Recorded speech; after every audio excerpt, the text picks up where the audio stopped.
You're listening to the relaxing, soothing, and stress-free sounds of Sacramento Smooth Jazz. Welcome back to Sacramento Smooth Jazz. Michael Andrews here, and I have a special guest that we have been waiting to bring to you, and that's Roberto Vally. Now, a little bit about Roberto Vally. He's been around for over 4 decades playing the bass, and we're going to talk a little bit more about him, but we're talking about touring and recording, performing, even writing with the likes of Michael Franks, Boz Scaggs, Bobby Caldwell, Diane Shure, Randy Crawford, Arturo Sandoval, Christopher Cross. I can go on and on. Paul Brown. And of course, he played with Spyro Gyra as well. And we are thrilled to have you today, Roberto. How are you, sir? Michael, I'm so happy to get on your show and speak with you. Thank you for reaching out to me and establishing this friendship. And I'm so happy, to share some time with you and your listeners. I'm an open book, so fire away anything you or your listeners want to ask me. There's so much information. In fact, people can find out a lot about you by going to robertovally.com, and that's Valley with VALLY.com.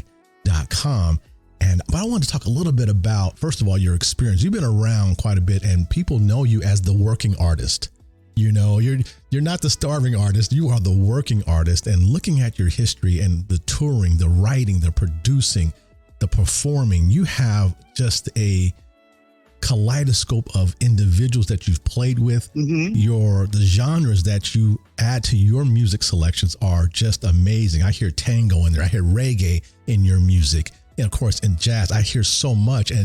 But I want to go back. I know you're from Brooklyn. Yes, sir. Raised in Brooklyn, New York. Yes. And what got you into the bass, the upright bass, I believe it was? Right. Yes, man. Well, I was 9 years old, and I definitely loved music since I came out of the womb. I was totally enthralled with listening to music. My mom used to tell me, Robert, when you were old enough to walk, you'd wait for daddy to leave the house, and then you would go to the Victrola. You'd wait for him to close the door. You'd go to the Victrola and you'd take out a vinyl and you'd put it on and you'd listen to it. And all my parents had were like operas and Italian, pop music. And I would just listen to the music. And I got older, and I think my first record that my parents got me, because it's like, hey, our son is in America, let's get him some American music. So they got me Jailhouse Rock, Elvis Presley, and the Beatles. And I think it was the Beatles album, 1965, 1966. And I heard like pop music, and I just lost my mind listening to pop music. And then I got older, and I started playing in the orchestra. And the first day of orchestra, I went to the classroom, and they're showing all the instruments. And I just saw those double basses on a rack, like 4 of them. So does anybody know what they want to play? And I raised my hand and I pointed to the basses. And he said, really, Rob, you want to play the bass? Come up here. And he actually put the bass in my hand in front of the class. And he said, pluck these 2 strings. Doom, doom, doom, doom, doom, doom. He says, you just keep doing that. Don't stop. Doom, doom, doom, doom. And then he's, okay, class, we're going to sing while Berto is playing that. We're going to start singing Frere Jacques. And says, Frere Jacques, Frere Jacques. And I'm doing doom, doom, doom. And I'm just playing it. I'm hanging on for dear life, not getting mixed up with the lyric, just laying the bed down, because that's what the bass does. And those 2 notes work for the whole melody from beginning to end. I'll tell you, that was the day and the moment that I got hooked like a fish. I was totally hooked, and I just felt I had a kinship with the instrument from the second I touched it, like I was reintroducing myself to an old friend, Wow. And I remember that. I was 9 years old, brother, and I remember it like it was yesterday, that day in class, and I just never stopped. So it was like classical music. And then at home, I was listening to groups like the Monkees and the Beatles. And then I got a hold of Kool and the Gang record, and Earth, Wind and Fire, and Chicago, and Marvin Gaye, and Blood, Sweat and Tears, and Stevie Wonder. And I was just totally absorbed in music. And in school, I was doing the classical thing. and also playing in jazz ensemble. And I went to the High School of Music and Art, and the likes of Marcus Miller and other famous alumni went to that school. So, you were talking about the genre, the different genre on my records. So I could say that that's part and partial to growing up in New York City, and also having the opportunity to have toured around the world many times over, and spending a lot of time in the hotel, restaurant, or bar, and hearing this music that they play, this really cool kind of chill world beat kind of thing. And my records that I made, like my first record, because I was in the business for decades before, and I was writing songs for the likes of Boney James and Bob James and Rick James. No, I'm kidding. Boney James, Bob James, Rick Braun, Huge Groove, Michael Linton, Marion Meadows, Larry Carlton. I was writing, and I thought, well, what am I going to do? People like Paul Brown were saying, Roberto, when are you going to make your own project, your own CD? And it was mostly Paul and people like him pushing me. Hey, I'll help you any way that I can, Roberto. Do it. And so I started doing it, and I didn't care about any specific genre or trying to get it to be like radio friendly or anything like that. I was making music 100% from the heart. There you go. Know? And it sounds like it. Listening to your first project, Boom Boom Boom, back in 2013, listening to that, it sounds to me that it's all about the music. You wasn't trying to go for just radio. It sounds like you're just going from the heart. You know what? You get it. You get it 100%, my brother. Yes, I really, really did. I didn't care. I thought, you know what? I've lived vicariously enough with the hit songs. Like I wrote 4 #1 Billboard songs. Those I remember. Kirk Whalum, Now Till Forever. Richard Elliott, Lip Service. Paul Brown, Boogaloo. And Bob James, Morning, Noon, and Night. So I thought, I kind of know that. I know what the radio likes. But what can I do to make me stand out away from the genius of like Wayman Tisdale and Marcus Miller and bass players that are taking the spotlight? How do I want to represent myself and do what's not been done before? Because I just felt like I would be copying a lot of what they've done. So rather than approaching it like that, I wanted to be the leader driving the bus with my infectious bass lines and setting a mood in the music that would take people in a kind of more of an out-of-body experience. And I hope I did that. Yeah. I'd like to think that I did. I think you did, actually. Yeah. Well, being an independent artist, as you are, you have that flexibility and freedom of expression to do exactly what you want to do, how you want to do.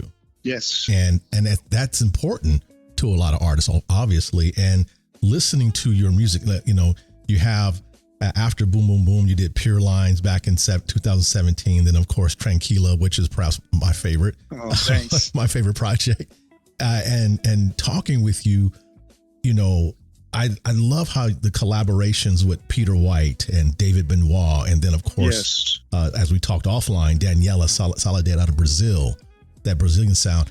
What was how did you coordinate this project with these wonderful musicians and singers? How did you do that, or what was the basis of that? Michael, how I did it was I listened to the song and I listened to what the song told me, and I kind of created the bed. And then I thought about, well, who do I want sleeping in my bed?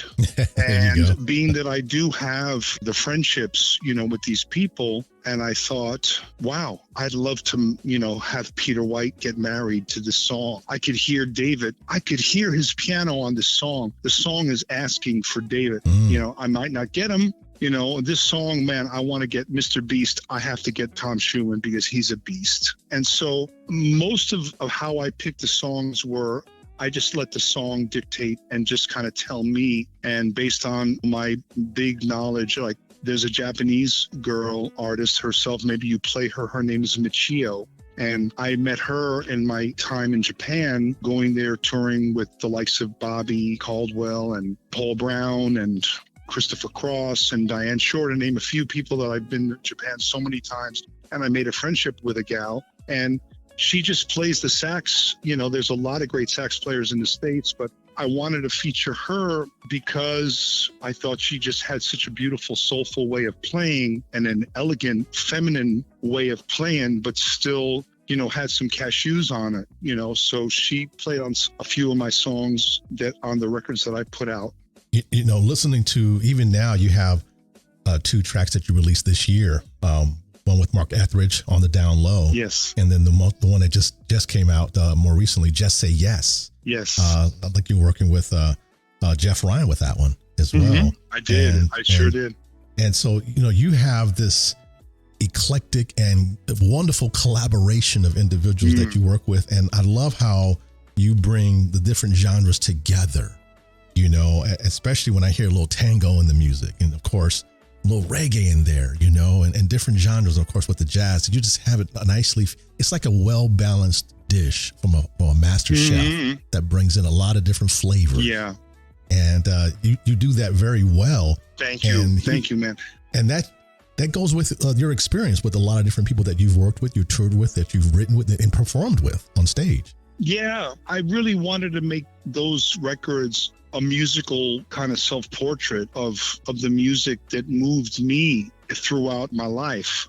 You know, and my musical career, you know, it started, I was, you know, in kind of like single digits, you know, because I started when I was 9 years old. But all the exposure growing up in a town like New York, and the music that was, you know, coming out at the time out of Philly and out of New York and out of Chicago, and, you know, that was deeply influenced by funk and by the Afro-Cuban rhythms, and from Puerto Rico and the Dominican Republic and Cuba, it rubbed off on me. And every style, every genre, it had some sort of bass in there, you know? Right. And I always gravitated towards the bass. I would be listening in the car to my dad's 8-track tapes, and I would be talking to him about, Dad, you hear the bass? You hear what's going on in the bass? He said, Robert, I don't know why you like the bass so much. What does the bass do? It goes boom, boom, boom. That's how I named my record, my first record, Boom, Boom, Boom. But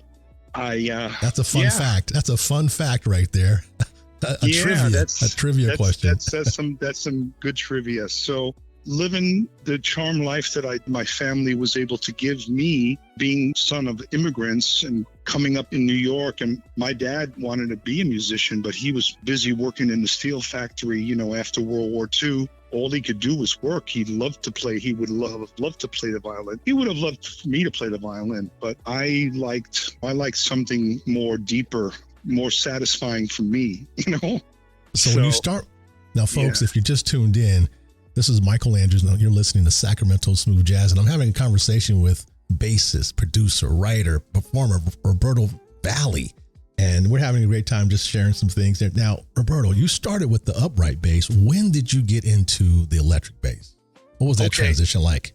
It was extremely natural. I was in my second or third year of sleepaway camp, you know, so my parents used to get rid of me and have a break. Right. They would put me in a camp that a lot of kids would go to, and we would spend like a couple of months in the Catskill Mountains in upstate New York. And I had already had the bass fiddle in my hands for 2 school years. And one of my counselors, he pulled out a bass guitar from under his bed. And it looked like the bass that like Paul McCartney from the Beatles had. It was a violin-shaped bass guitar. And I'm like, oh man, look at that guitar. It's got 4 strings. And I said, you mind, can I pick it up? And I started, you know, plucking the strings. And I'm like, oh wow, this is a string bass, but it's easier, it's smaller, it's lighter. I just picked it up immediately because even though it was a different instrument, I could say it was easier. And by that time, I was already trying to play the things from like Kool and the Gang and Santana and Chicago on the upright. So playing it on the electric bass, it made more sense. So that's how I kind of transitioned to play the electric bass as well. I probably do more work on the electric, but I'm happy that I'm one of those that it's completely ambidextrous for me. I can't really say that I do one better than the other. I think that my approach to the bass, whether it's bass guitar or it's upright, I always go back to, you know, what does the song want? I mean, I guess first and foremost, Michael, it's what the person who's signing the check wants, So, but if they leave it to me, unless they have like a specific thing. Oh man, I'm hearing upright on this. I'm working on a song right now, and it's tentatively called Woody's Gap. And Woody's Gap was a place that I visited with Carol Albert a couple of weeks ago up in the Appalachian Trail in northern Georgia. She took me after we did a show together. We went on a hike, and we saw this Woody's Gap. Woody's Gap is and she said, you know what? That should be the name of your next single. And I thought, you know what? It's kind of quirky enough. I mean, Cantaloupe Island and Watermelon Man and, what is that? So anyway, why I'm talking about that song is I'm in middle of the production. I've already got it from the record label that puts out my singles, and I played them the demo and they love it. And I played it on electric. But I'm thinking, I may swap it out and play the upright. And I talked to the radio promoter who promotes my stuff. And I asked him, I saw him over the weekend, Bud Harner, and he's a producer, radio promoter. Maybe you've heard of him. And I said, hey, man, I'm working on this song. I'm thinking about, putting upright. Would that be the kiss of death if I wanted to be a straight up single for radio? And he said, no, man, I'd go for it. So I'm kind of letting the song, tell me.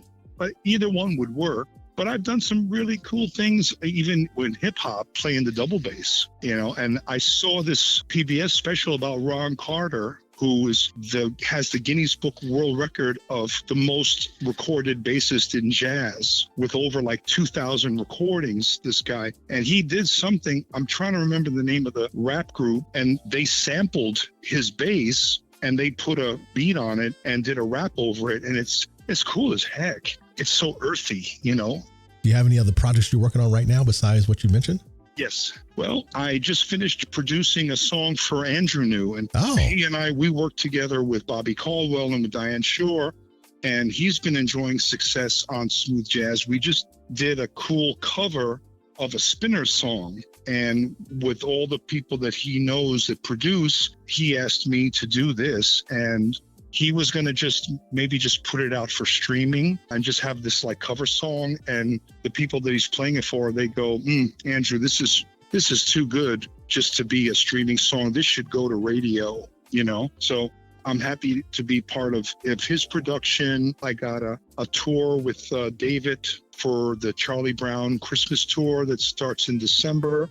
So a lot of good stuff. And I got a couple of irons in the fire with some new songs that I'll be wanting to collaborate for people for their next project, So if somebody huge calls me and says, hey man, what you got? I need a song. I'll have a couple, 2 or 3 things to send him, see if there's something that he's, or somebody like him is drawn to, I love that groove. I want to put my sax on your groove, Roberto.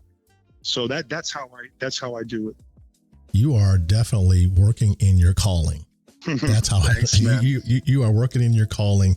And, since 9 years old, 4th grade, choosing the upright bass, I'm going to choose that. And then basically let's go on to say that the day you chose that upright bass and the class has started singing, that's your first performance, really. It pretty much was. I mean, I think there was one even earlier where we were on these little xylophones that had 12 little keys, and we stood there and just ding, ding, ding, little chime xylophone thing. Maybe I did in 3rd grade. I didn't really know then. It was really the bass that just ripped my face off and just went, oh gosh, I really love doing this. I need to do this. I need to find a way to do it. I didn't think about stardom or artist or whatever. It was just really the love of playing with people, and just, over the years and the decades, just making the music feel good. I remember when I auditioned for Spyro Gyra, and that's what Jay Beckenstein, the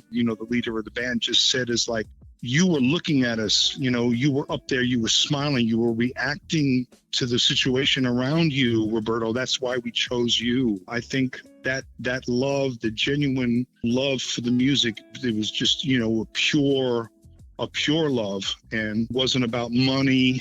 Yeah. Well, folks, we've been having a conversation with Roberto Vally, bassist, and he's been touring all over the world and performing with so many great people.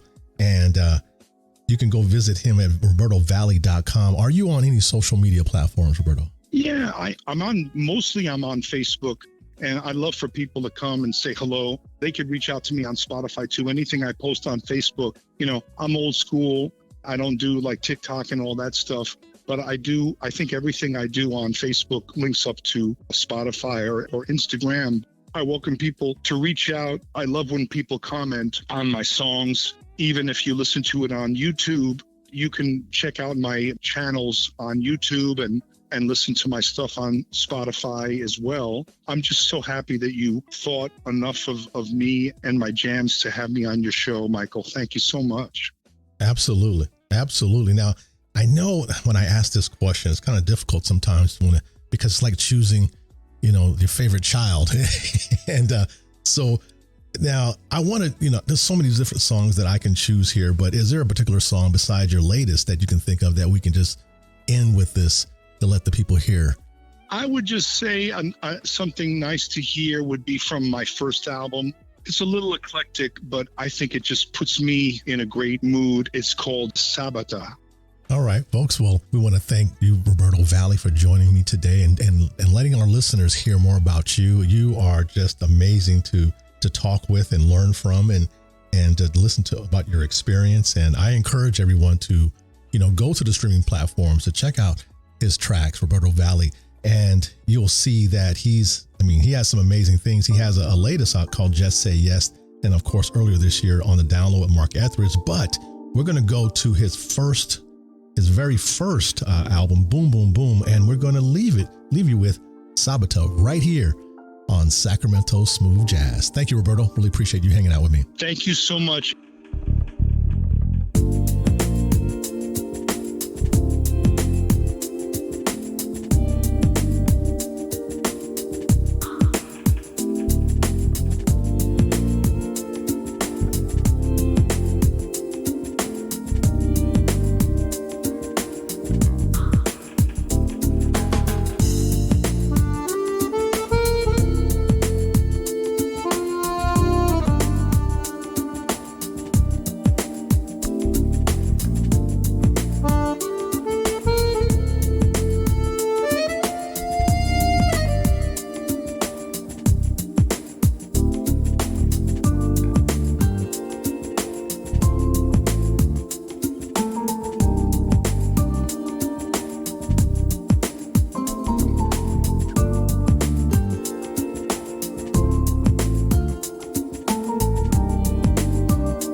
Thanks for listening to Sacramento Smooth Jazz. To continue listening to Smooth Jazz 24/7, follow Sac Smooth Jazz on social media and listen by going to sacsmoothjazz.fm.